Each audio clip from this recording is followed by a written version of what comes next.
My Govanen, welcome to the Tolkien Lore Channel. I'm the Tolkien Geek, and this video is coming to you later than normal in the week because today, the day that I'm releasing this, March 25th, 2025, is Tolkien Reading Day, which means there is a collaboration list. So in the description below, you will find a link to the playlist of all the people who were participating this year. It's kind of a smaller group than normal. A lot of people were busy. Nevertheless, we're doing Tolkien Reading Day together, and this year, the Tolkien Society's theme for Tolkien Reading Day is community and fellowship. And as I was thinking about this, I thought about a rather striking oddity in The Lord of the Rings, which is the fact that the word fellowship is almost never used of the Fellowship of the Ring, and in fact, it gets mostly used after the Fellowship has broken. So I wanted to explore this and really talk about how the Company of the Ring, which is what it's mostly called in the story itself up to the breaking of the Fellowship, and explain, or at least try to understand, how the Company of the Ring became the Fellowship of the Ring. So let's take a look at some of the interesting factoids about this and see what we can come up with. So as I noted, the word fellowship is actually rarely used in the first part of the story, and in fact, other than in the title, The Fellowship of the Ring, and in the chapter title, The Breaking of the Fellowship, the word fellowship only occurs twice in the first volume. And it's only in that chapter, which is interesting. Up to that point, it's always called the Company of the Ring, and the two uses of the word fellowship are by Aragorn as he is talking about what are we going to do from here when they're at Parthgalen trying to decide their further course. And what he actually says is as follows: "What shall now become of our company that has traveled so far in fellowship?" So the first use of the word isn't even as a noun, it's more of an adjective. I mean, it's actually a noun, but it's kind of like an in-between one. "Shall we turn west with Boromir and go to the wars of Gondor, or turn east to the Fear and Shadow, or shall we break our fellowship and go this way and that as each may choose?" Those are the two cases of the word actually being used in the Fellowship of the Ring, which is kind of ironic. Up to this point, it's never been called that. Nobody's ever used the word to describe it. These are literally the only two uses of the word fellowship in the story up to this point, other than in chapter and volume titles. And the next time the word is used won't be until Gimli is talking to Merry and Pippin at Isengard and refers to that strange day when our fellowship was broken. Which is interesting because now the company has become the fellowship, and that's kind of what everybody's calling it now. The word then gets used twice more in Book 4 with Frodo and Faramir's conversations.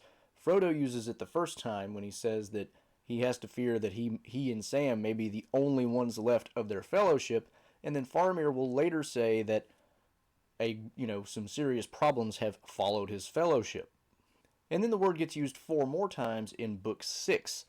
Once in kind of a narrative part where it's not even a person talking, and it's referring to the fact that the group who are left are all catching up on things that happened since the day that the fellowship was broken. And then Aragorn uses it once, and again with a narrative reference. It mentions that Aragorn was loath to break the fellowship because he was basically trying to hang on to it as long as possible, which is why they travel together for so long. And then he finally says, well, here comes an end to the fellowship. And then the final time, of course, is Gandalf at the Grey Havens, where he refers to the fact that now at last on the shores of Middle-earth comes an end of our fellowship. And there Gandalf is not even necessarily referring to the Fellowship of the Ring so much as just his fellowship with the hobbits.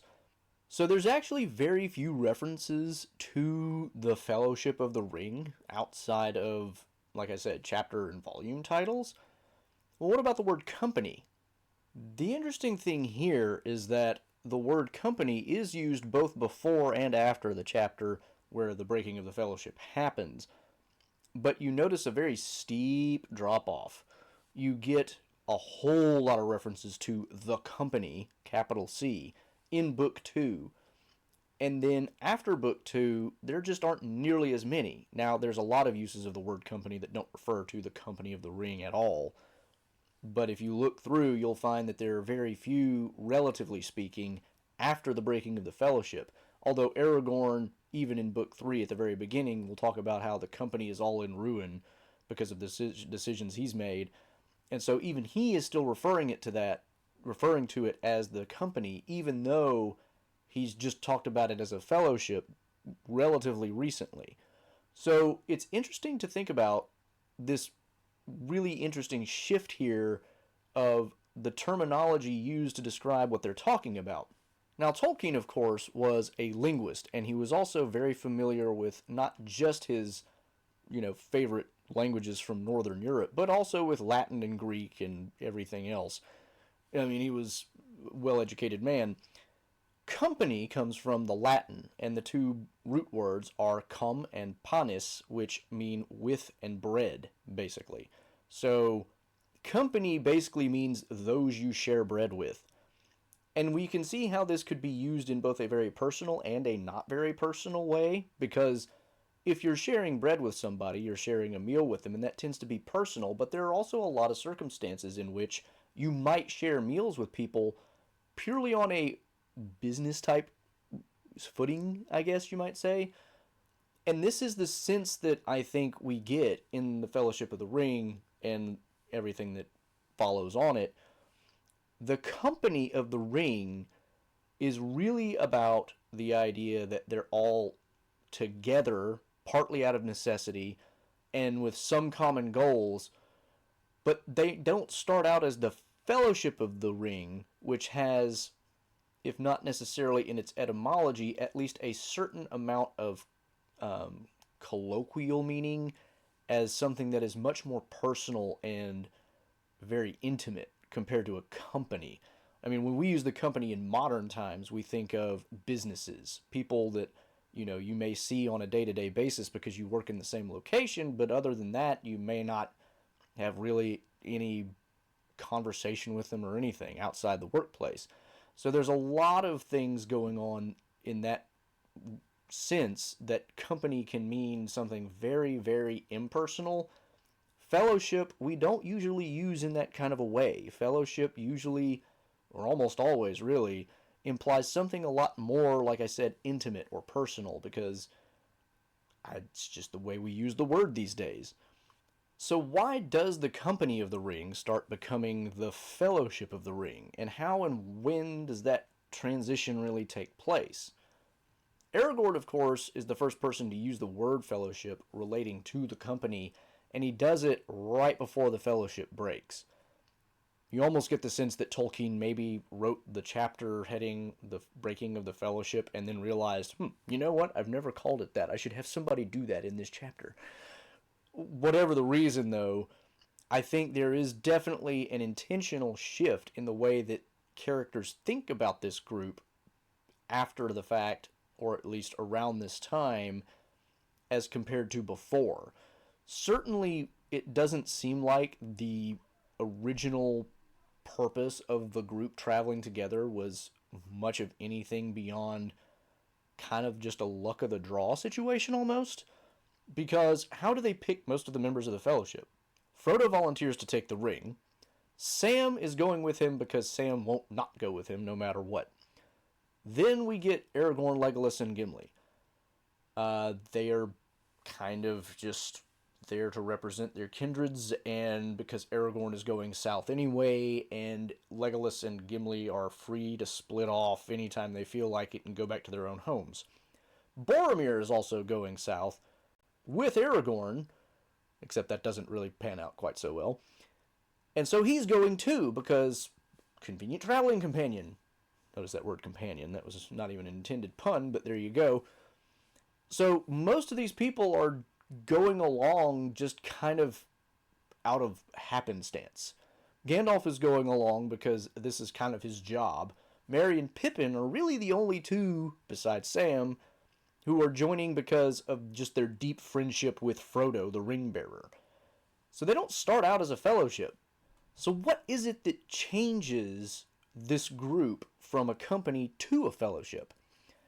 And apparently it only becomes a fellowship after Gandalf is dead, which is kind of ironic. But there's several things that we can think about that end up moving this group from something that is just kind of a loose association of people who are kind of on the same road for most of their trip, but don't all have the same end goal in mind. Even Boromir, when he's not lusting after the ring, is, he's just planning to go back to Gondor because that's his home. He's not planning to go with Frodo to Mordor. It's actually kind of strange when you think about it in retrospect. It's like Elrond picks these people to go with Frodo, but none of them are really committed to go with Frodo all the way to the end except the hobbits, and Elrond doesn't even want to send Merry and Pippin. And then Gandalf maybe planning to go all the way to the Cracks of Doom, but it's kind of hard to imagine that in light of the story as we know it. At any rate, the point is, this group of really hodgepodge individuals who don't even have all the same goals in mind start off with very loose connections. Aragorn has already gotten to know the hobbits, and he already knows Gandalf, so that kind of core group of 6 people are at least on a friendly basis. But really, the hobbits are the ones that know each other the best, and then Aragorn and Gandalf kind of know each other pretty well, but they're definitely not going to the same place, seemingly. And then Boromir doesn't know any of these people. Legolas doesn't know any of them. Gimli knows of them because his father was Glowin, and he knows about Bilbo's quest and all this stuff. He's the closest one to any level of attachment out of this group. Well, one of the things that we know about groups of people who stick together for a long time is that there are ways in which people tend to become more than just acquaintances. They tend to become friends over a bunch of different things. One of those would be having something in common, but what do these people have in common? Not really a lot outside the hobbits. There's an elf, a dwarf, a couple of men who are from radically different parts of the world, and then a wizard who's always traveled alone. There's not a lot going on there. But another thing that helps people bond is trauma and hardship and danger. And there's plenty of that along the road. But this doesn't completely explain it either, because you get a lot of stuff happening that does all of those things. There's plenty of hardship between traveling south along the Misty Mountains, trying to get over Caradhras, which is also death-defying because they almost get buried in snow, they almost get killed by wargs, they almost get killed by a Balrog, they almost get killed by orcs more than once. They're in danger and getting traumatized in some form or fashion almost constantly. But we still don't hear them talk about the Fellowship until the very end. What is it that really kind of sets this whole thing into cement and really finishes off the whole idea of they're merely a company? Well, who are the 2 people in the Fellowship that have maybe the least in common? But, they have something in common. Legolas and Gimli.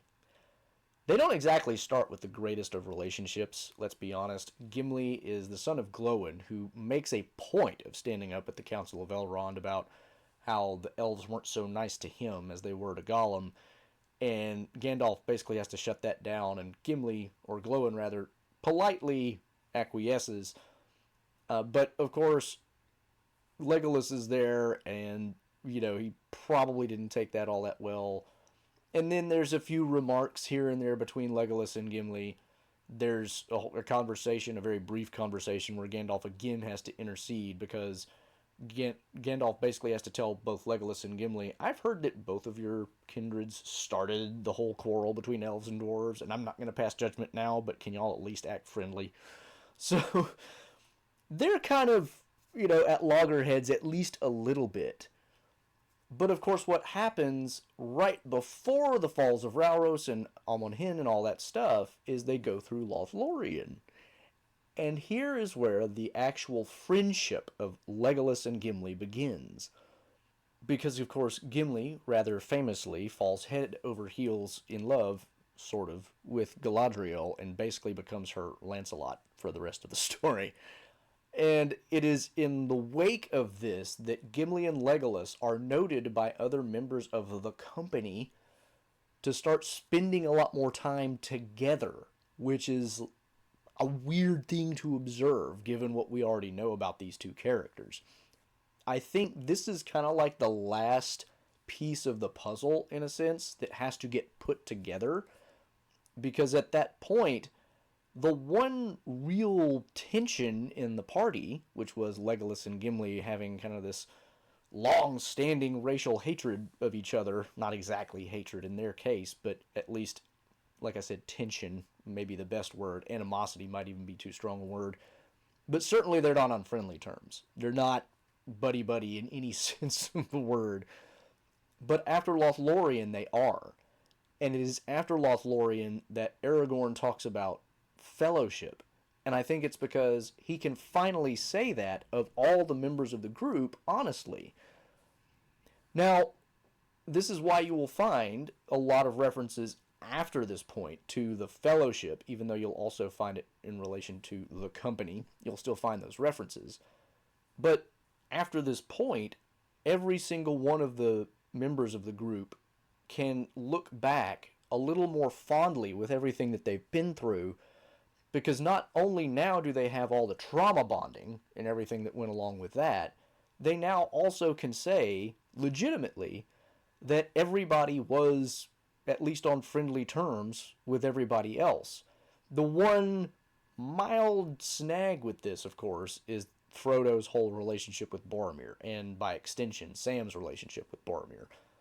Sam was apparently never keen on Boromir, and he kind of makes that obvious in his slip-up conversation with Faramir, because when he accidentally spills the beans about the ring. But earlier, whenever Faramir is questioning Frodo, and he asks, were you a friend of Boromir? And we get this kind of internal monologue almost for Frodo, where he's thinking about the last time that he saw Boromir and all that, and then he kind of slowly answers, he was a valiant member of our company. Yes, I was his friend for my part. I don't think Frodo is being dishonest here. I think Frodo may have had ill feelings toward Boromir for obvious reasons, but Frodo at this point is wise enough and experienced enough, especially having now been with Gollum for some time, that he can look back on even Boromir's problems and go, yeah, with my own experience with the ring and what I have seen Gollum has become because of the ring, I can forgive Boromir that and honestly say that yes, I was his friend for my part.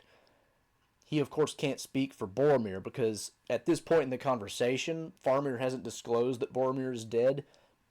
And so Frodo may be thinking in the back of his mind, assuming Boromir is still alive, I don't know what he would say about me, given our last interaction, right?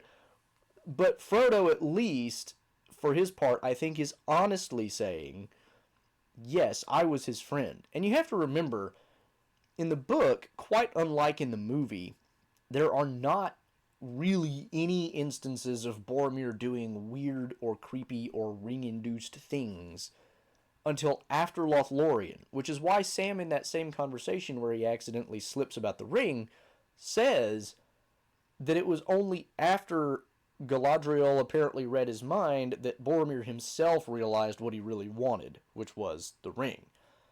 And that's when the secret pops out, right? But Sam seems to think that or at least he says, that he was suspicious of Boromir kind of all along. And it's not really clear why, other than the fact that Boromir, at least in the Council of Elrond, I don't think there's really any other significant spots, but at least in the Council of Elrond, he's the one person who kind of pushes back against the whole agenda and talks about how there's other ways that we might go about winning, like using the ring, and, everybody has to shoot him down on that, and he at least openly accepts their judgment on this, but doesn't, he doesn't actually, that doesn't mean he really changed his mind. So maybe Sam is taking that and kind of carrying it all the way through, because Sam was stealthily, kind of watching the council the whole time. So Sam would have caught that and maybe had more opportunity to observe Boromir. And naturally, of course, he's going to be suspicious of anybody who he perceives as a potential threat to Frodo, which by this point, he would not have seen Aragorn as a threat to Frodo, even though he started out with some pretty severe suspicions of that too. But Boromir would be probably the only one of the group that he would have significant suspicion of, so he probably watched him more closely than anybody else in the group. So we never get any details on why Sam thinks the way he does, but we can at least infer, maybe. Nevertheless, the point here is Sam, even for all of his suspicion of Boromir, probably didn't really have a problem with Boromir as a person. It was more, and he even kind of says this in his conversation with Faramir, that it's really about his overprotectiveness of Frodo that he even had any issues with Boromir at all. So I don't think anybody after Lothlorien really had any personal problems with anybody. And so everybody could have called anybody else in that group at least something of a friend, if not a close friend.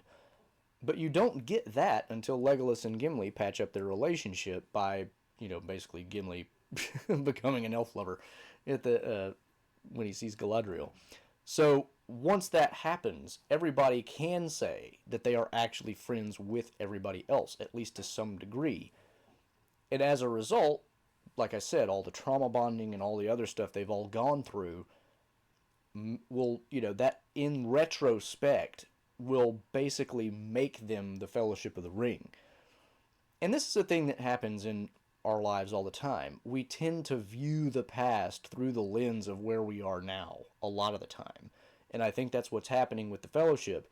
They are looking back on all the things in light of where they have come and saying, you know what, it's really kind of it's all the same thing, but now at the end we can actually call it a fellowship and not just a company because of what's happened since. So that, I think, is how the Company of the Ring became the Fellowship of the Ring. If you enjoyed this discussion of this topic, please do like the video and share it around. Make sure to check out the other videos in the playlist, of course. Check the description below for the playlist link again. Subscribe if you want to catch more of my content in the future, and if you're on YouTube, make sure to click the bell icon so you don't miss any notifications. Follow me on the platform formerly known as Twitter to get Tolkien-related trivia questions every week. Check out the description below for other social and support links. Until the next time, I'm the Tolkien Geek, signing out for the Tolkien Lore Channel. Namarie. Thanks to all my channel supporters, especially elf friends Nathan Dufour and Robert Kindling.